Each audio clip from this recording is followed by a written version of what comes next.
Question number 26, Connie. How can I develop soft skills?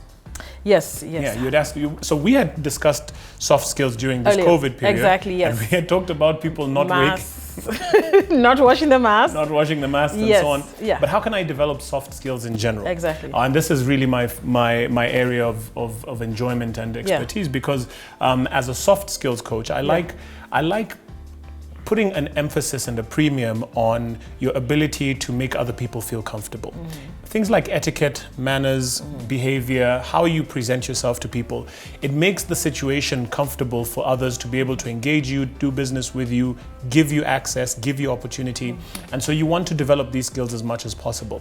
The difference between soft skills and technical skills, if you want to call them that, are that technical are more for your mind. Okay. So to develop your mind, to develop your capabilities to be able to think through problems, provide solutions from an IQ perspective. But soft skills, these are things that are more within your realm of engagement. Yeah, your social, your ability to be sociable, skills, your social skills, communication, things like that. I think the primary thing you have to appreciate from the get-go is we're not all the same. So one of the first ways of developing your soft skills is to appreciate that people are different. And so as much as what's comfortable to me, from where I grew up, from my education, from my background, might not be comfortable to you. So it's having that appreciation that we are different and that I have a responsibility to be as polite as possible when I encounter people who come from a different side. And that is very basic. If you are confronted with someone who has very crude and weird behavior, how do you then regulate your own behavior to say, you know what, I'm not going to react to this. Let me actually just maintain myself and do what I need to do and try and make the other side feel as comfortable as possible. So the first step in developing your soft skills is appreciating that we are different. Then now you can start to look at the essentials of communication, because communicating is three things. It is what you say, how you say it, and the surrounding circumstances around it. So when you mentioned in the previous video about how you look and how your environment looks, that is part of the communication, you know, because you need to make sure that how you look is presentable, it is attractive, it is appealing.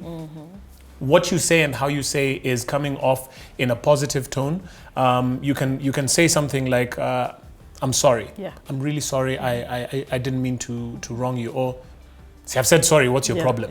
You know, that you can how see you say it. It's how you say it. Yeah. So How make you sure say that you it, regulate, you know, what you say, how you say, and the circumstances surrounding it, your body language, your appearance.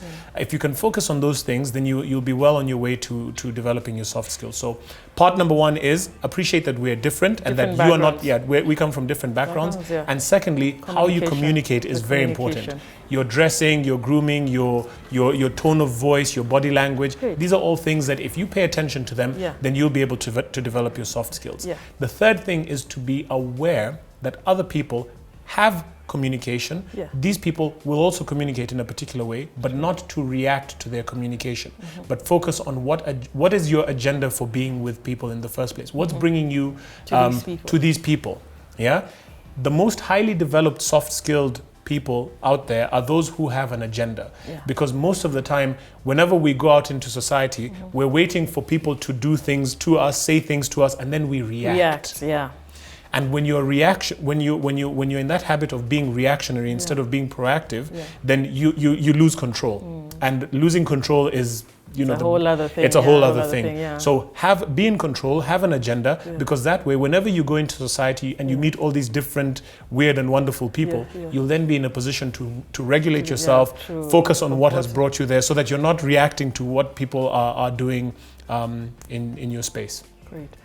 So, and when you say, once you communicate to someone, how they react back. So what if you're trying to pass a point across someone and then you're screaming at them?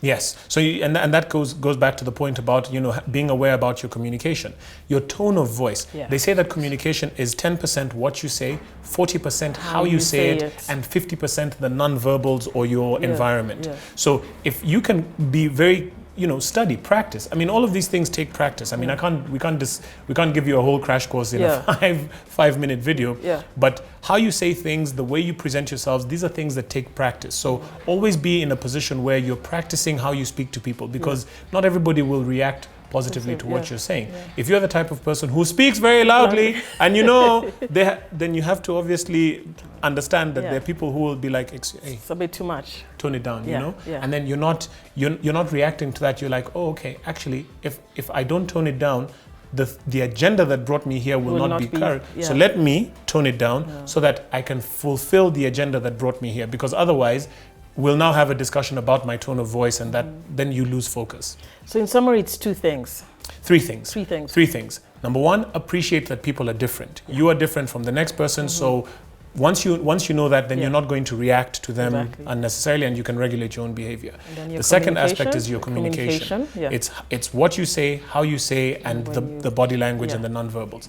And the third thing is have an agenda, because people who have an agenda remain in control, they remain calm, and they can then be able to communicate properly and be a bit more relaxed than if you don't have an agenda and you're reacting to everybody around you. True. Great. Well, thank you.